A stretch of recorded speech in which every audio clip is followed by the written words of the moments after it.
Hello mga ka-TJ friend! Welcome to my channel. Abay, meron naman akong nabiling bulinaw mga kaibigan. Ito yung bunilaw na kung tawagin sa aming probinsya ay silag.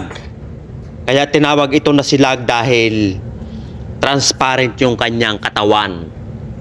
O diba, nakikita nyo? Kitang-kita yung kanyang bituka. So lilinisan ko na yan mga kaibigan. Ayun, tinanggal ko lang yung ulo at yung kanyang bituka dahil yun ang mapait sa parte ng kanyang katawan. O, malinis na yan.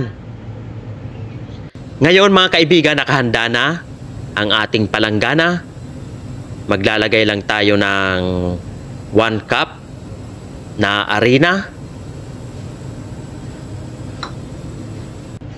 Siyempre, meron din tayong ilalagay na garlic powder.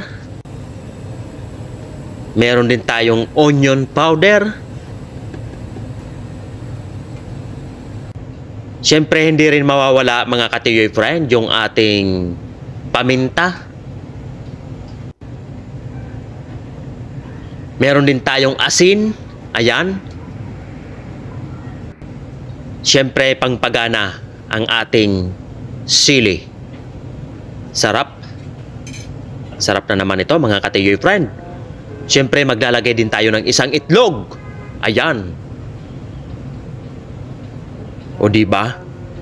Talagang gaganahan naman tayo sa ating pagkain ito mga ka-TJ.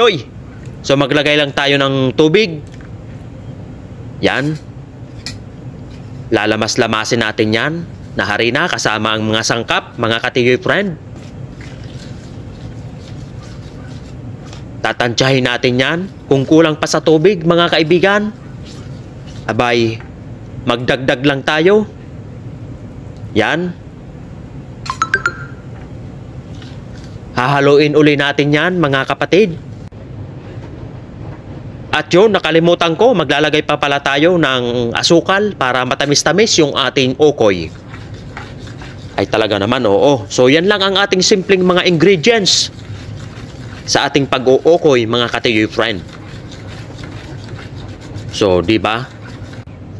Tamang-tama na yung ating pakahalo. Ayan, tulad niyan, no? Kitang-kita nyo? Wow! So, ngayon, ilalagay na natin yung ating isdang bulinaw. Ooh! Imimix pa rin natin yan. Hahaluin natin yan sa ating harina. Yan, tulad yan mga ka-TJ friend. Malapot-lapot na. So, ready to fry na yan mga kaibigan. Habang nakaready na yung ating kawali sa ating kalan. Yan, itatry lang natin yan. Kung mainit na, ay pwede na. Pwede na tayong magsalang mga ka-TJ friend. Ilalapag na natin yan. Oh! 3 piraso lang na isda ang aking nilagay mga kaibigan dahil malalaki po ang ating bulinaw. Ayun, abay, kumakain ka ba nito? Ay siyempre, napakasarap nito mga ka-TJ friend. Probinsyang ulam. Yun, maanghang-anghang. Oh, linagyan ko pa yan sa ibabaw para kapit bisig at dikit na dikit sila sa bawat isa. O ayan, brown na. Abay, siguradong nagugutom ka na naman mga ka-TJ friend. O tingnan nyo. O tingnan nyo ho. Wow, sarap. Sarap na nito papakin habang mainit pa mga kaibigan. Abay, makrispy-crispy pa yung kanyang harina. O, tingnan nyo.